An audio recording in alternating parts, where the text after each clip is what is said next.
Greetings YouTube and Facebook. Tom here at RPM Quality Auto Service. Today we're going to start on tearing down the 1952 Cadillac 331 engine. This is out of a 1952 Cadillac limo, and over the years a lot of things have been done to it, improper things like this line here is wrong, some of the fasteners are incorrect.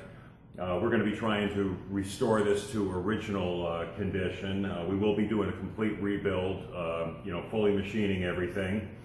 But there are a lot of fasteners that'll have to be replaced. You can imagine over 68 years that, a lot of nuts and bolts have been changed and they don't have the correct markings, so we're going to have to fix that.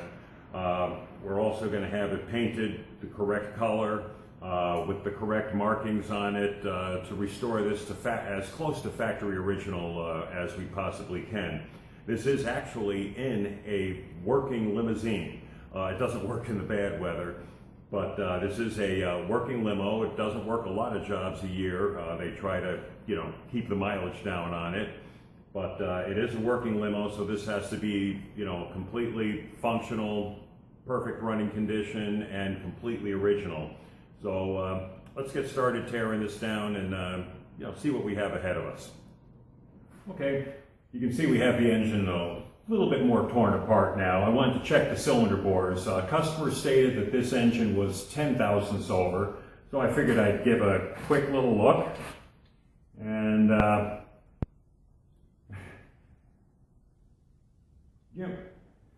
there's an old engine builder saying, "Too loose, nobody knows. Too tight, everybody knows." There are parts of these cylinder bores that are under 10 thousandths of an inch, and that's really bad. We have some minor scuffed pistons, nothing major. Didn't really cause any real problems, but you don't want things too tight. A little bit too. If you can't be perfect, you be a little bit loose, not a little bit tight. And as we can see here, we have spots that are definitely under. Okay, we also had a couple of broken rings. Some of the rings may have broken, taking the pistons out, but there's really not much of a ridge. So I'm suspecting this engine was running with at least one or two broken rings. There were 3 broken rings coming out. It's kind of hard to believe it was running like that, but it's very possible. Like I said, there's not much of a ridge on these cylinders, and that's what usually breaks a ring when you're taking the pistons out.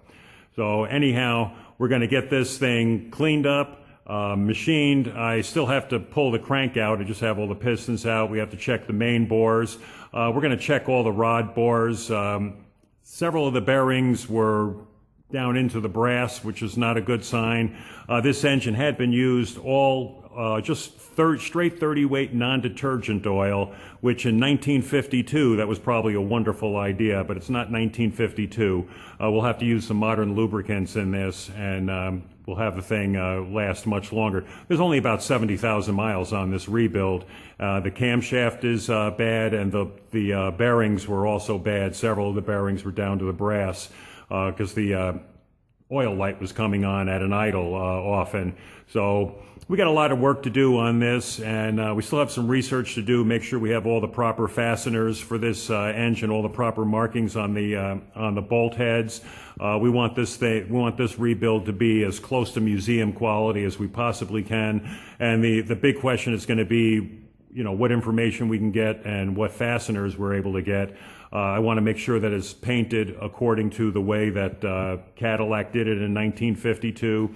And sometimes coming up with information about procedures 68 years ago can be a little tough, but I think we'll find it and get this going. So anyhow, stay tuned. There'll be more to come. It'll be a little while, but there will be more to come on this engine as we get the thing together and ready to go back in. Thanks a lot, YouTube and Facebook. Can't forget Facebook. Bye-bye now.